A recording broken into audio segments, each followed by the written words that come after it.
अब मेरो देश विदेशीले लाने भयो मेरो देश अब विदेशले लाने भयो केपी ओलीको लागि मर्न तयार थियो एक पछि होइन दुई पछि केपी ओलीलाई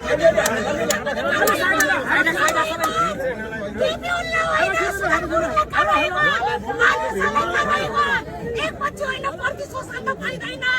प्रति शोषण